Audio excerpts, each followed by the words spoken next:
Monday ఎండలు, చుక్క నీరు దొరకని ఎడారి ప్రాంతాలు, కరువు కోరల్లో చిక్కుకుని తాగునీటి కోసం కిలోమీటర్ల దూరం నడిచే గ్రామాలు, బావులు ఎండిపోయి చెరువులు అడిగంటిపోయి నదులు సైతం ఇసుక మేటలుగా మారిపోయిన పరిస్థితులు. ప్రపంచంలోనే అనేక ప్రాంతాల్లో ఇవే నిత్య జీవిత దృశ్యాలు. కానీ ఇలాంటి భయానక నీటి సంక్షోభానికి ఒక విప్లవాత్మక పరిష్కారం దొరికిందని శాస్త్రవేత్తలు చెప్తున్నారు. అది కూడా భూమి అడుగున నీటిని వెతకడం కాదు, సముద్రపు నీటిని శుద్ధి చేయడము కాదు, మేఘాలను కృత్రిమంగా వర్షం కురిపించడం కూడా కాదు, మనం ప్రతిరోజు పీల్చే గాలిలో నుంచే స్వచ్ఛమైన తాగునీటిని తయారు చేయడం. ఈ అసాధారణ ఆవిష్కరణ వెనుక ఉన్న వ్యక్తి అమెరికాలోని కాలిఫోర్నియా విశ్వవిద్యాలయం బర్కిలీకి చెందిన ప్రముఖ రసాయన శాస్త్రవేత్త ప్రొఫెసర్ ఒమర్ యాఘీ. ప్రపంచవ్యాప్తంగా నీటి కొరతను శాశ్వతంగా పరిష్కరించాలనే లక్ష్యంతో ఆయన దశాబ్దాలుగా చేసిన పరిశోధనలు ఇప్పుడు ఫలితాలను ఇస్తున్నాయి. గాలిలోని తేమను సేకరించి దానిని స్వచ్ఛమైన తాగునీటిగా మార్చే అత్యాధునిక వ్యవస్థను ఆయన అభివృద్ధి చేశారు. ఈ సాంకేతికత ఆధారంగా రూపొందించిన భారీ యంత్రం రోజుకు 1000 లీటర్ల వరకు తాగునీటిని ఉత్పత్తి చేయగలదని వెల్లడైంది. అత్యల్ప తేమ ఉన్న ఎడారి ప్రాంతాల్లో కూడా ఈ వ్యవస్థ సమర్థవంతంగా పనిచేస్తుందని ప్రయోగాలు నిరూపించాయి. ఈ ఆవిష్కరణ వెనుక ఉన్న అసలు రహస్యం మెటల్ ఆర్గానిక్ ఫ్రేమ్వర్క్స్ అనే ప్రత్యేక పదార్థాలు. సంక్షిప్తంగా వీటిని MOFలని పిలుస్తారు. ఇవి సాధారణ పదార్థాలు కావు. పరమాణు స్థాయిలో నిర్మించబడిన ఈ పదార్థాల్లో కోట్లాది సూక్ష్మ రంధ్రాలుంటాయి. 1 గ్రాము MOF పదార్థానికి అనేక ఫుట్బాల్ మైదానాల ఉపరితల వైశాల్యానికి సమానమైన అంతర్గత ఉపరితలం ఉండవచ్చని శాస్త్రవేత్తలు చెబుతున్నారు. ఈ సూక్ష్మ రంధ్రాలు గాలిలోని నీటి ఆవిరి అణువులను ఆకర్షించి తమలో బంధిస్తాయి. తర్వాత సూర్యరశ్మి లేదా స్వల్ప ఉష్ణశక్తి సహాయంతో ఆ తేమను విడుదల చేసి దాన్ని ద్రవరూపంలోని నీటిగా మారుస్తాయి. సాధారణంగా మార్కెట్లో లభించే వాతావరణ నీటి జనరేటర్లు పనిచేయాలంటే భారీ స్థాయిలో విద్యుత్ అవసరం అవుతుంది. గాలిని చల్లబరిచి అందులోని తేమను ఘనీభవింపజేసి నీటిని తయారు చేస్తాయి.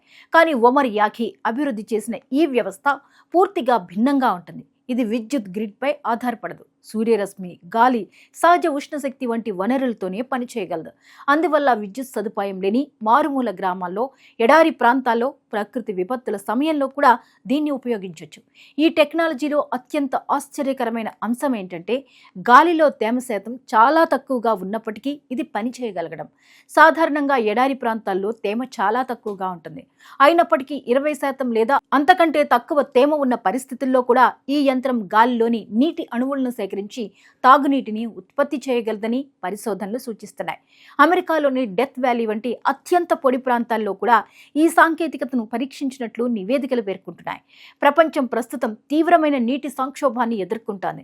ఐక్యరాజ్యసమితి అంచనాల ప్రకారం ప్రపంచంలోని 100 కోట్ల మంది ప్రజలు ఏటా కనీసం కొంతకాలం నీటి కొరతను అనుభవిస్తున్నారు. కోట్లాది మందికి ఇప్పటికీ సురక్షితమైన తాగునీరు అందుబాటులో లేదు. వాతావరణ మార్పులు, పెరుగుతున్న జనాభా, భూగర్భ జలాల అధిక వినియోగం, కాలుష్యం వంటి కారణాల వల్ల పరిస్థితి మరింత దిగజారుతోంది. ఇలాంటి సమయంలో గాలి నుంచే నీటిని తయారు చేసే సాంకేతికత ప్రపంచానికి కొత్త ఆశను చూపిస్తోంది.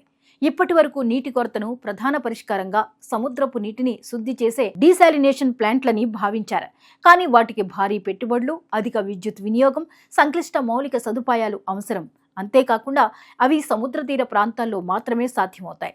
భూభాగాల్లో, లోతట్టు ప్రాంతాల్లో వాటి ఉపయోగం పరిమితమే. కానీ MOF ఆధారిత ఈ కొత్త వ్యవస్థకు సముద్రం అవసరం లేదు, పైప్ లైన్లు అవసరం లేదు, విద్యుత్ గ్రిడ్ అవసరం లేదు. ఎక్కడ గాలి ఉంటుందో అక్కడే నీటిని ఉత్పత్తి చేసే అవకాశం ఉంది. ప్రకృతి విపత్తుల సమయంలో ఈ సాంకేతికత ప్రాణాధారంగా మారే అవకాశం ఉంది.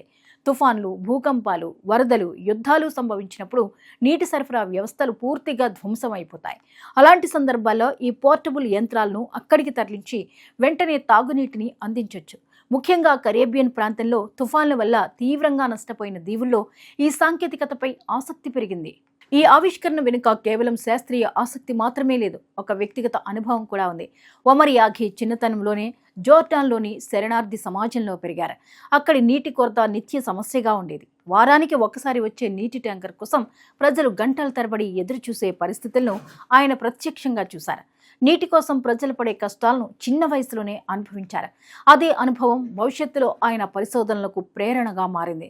అందరికీ ఎక్కడైనా, ఎప్పుడైనా తాగునీరు అందుబాటులో ఉండాలనే లక్ష్యంతో ఆయన ఈ రంగంలో అడుగుపెట్టారు. అయితే ఈ సాంకేతికత ఇంకా పూర్తి స్థాయిలో ప్రపంచవ్యాప్తంగా అందుబాటులోకి రాలేదు. భారీ స్థాయిలో ఉత్పత్తి, ఖర్చుల తగ్గింపు, విస్తృత వినియోగం వంటి అంశాల్లో ఇంకా అభివృద్ధి జరగాల్సి ఉంది.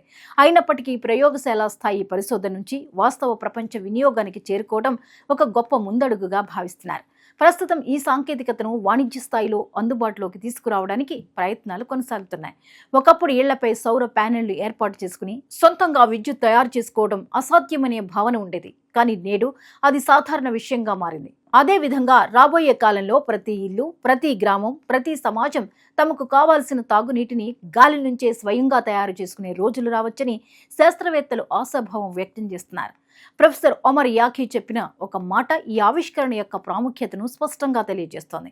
శాస్త్రం తన పని చేసింది. ఈ పరిష్కారాలను ప్రపంచ ప్రజలకు చేరవేయడానికి కావాల్సింది ధైర్యం, సంకల్పం మాత్రమే. ఈ మాటలు కేవలం ఒక శాస్త్రవేత్త ఆశావాదం కాదు. ప్రపంచాన్ని వేధిస్తున్న నీటి సంక్షోభానికి, కొత్త దిశ చూపుతున్న విజ్ఞాన విప్లవానికి నాంది. గాలి నుంచే నీటిని సృష్టించే ఈ సాంకేతికత భవిష్యత్తులో మానవాళి నీటి చరిత్రను పూర్తిగా మార్చివేసే శక్తిని కలిగి ఉందని నిపుణులు భావిస్తున్నారు.